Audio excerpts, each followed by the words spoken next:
Hey Dick, good to see you. How are you? Doing well. Great.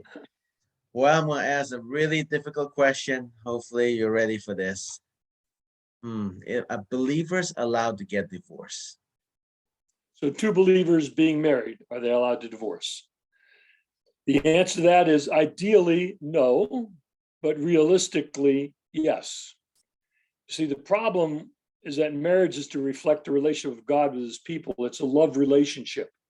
What happens, for instance, when one partner in a marriage goes off and has an affair? Well, to me, this dissolves the marriage relationship because the marriage is to be a reflection of God's relationship with his people. It's an intimate relationship. It's a unique relationship. It's a soul relationship. So if you're going and having an affair, you've broken that relationship.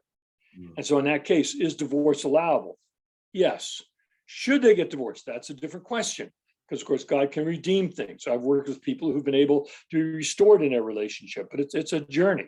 But likewise, other times it's like one person wants to, the other person doesn't. Well, then you just got to face reality. The marriage needs to be dissolved, and a divorce has to happen, and then you have to move on.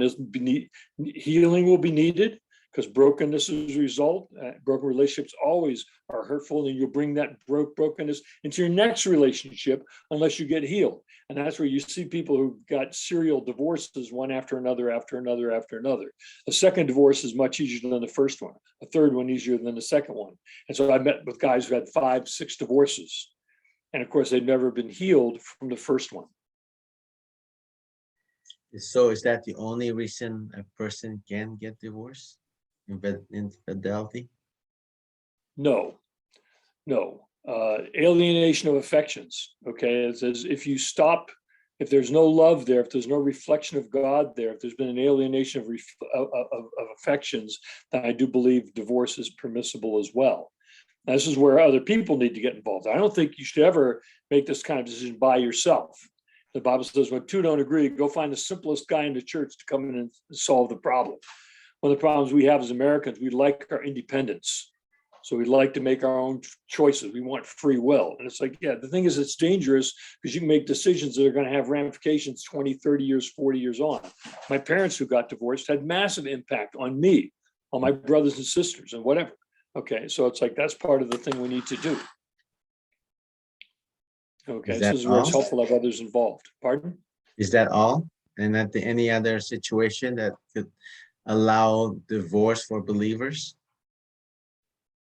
Well, once again, alienation of affection can be a broad thing. It could be infidelity, but it can also be, I don't love you anymore.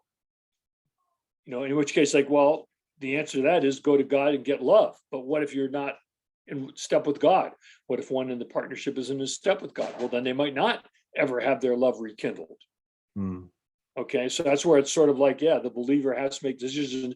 I always encourage them, don't make the decision alone. Always find some other person who's going to try to find out, because it's going to leave scars and wounds and whatever that will need healing anyway. So you'll need to do that if you're ever going to be able to get married again or live a whole life as a single person. Wow, difficult question you've answered. So if someone's listening right now and is going through a very difficult marriage, what would you encourage somehow? Yeah. What some words of encouragement? Yeah. Focus on your relationship with God. He's not horrified. He's not shocked. He knows everything. He's been everywhere. He knows the complexities of your life and the complexities of your spouse's life.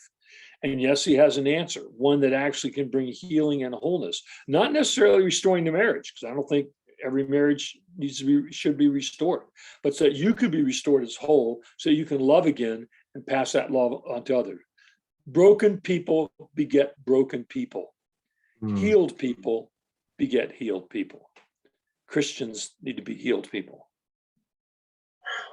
Thank you. Thank you, Dick. Thank you for answering this difficult, important question many people are asking. Thanks, Dick.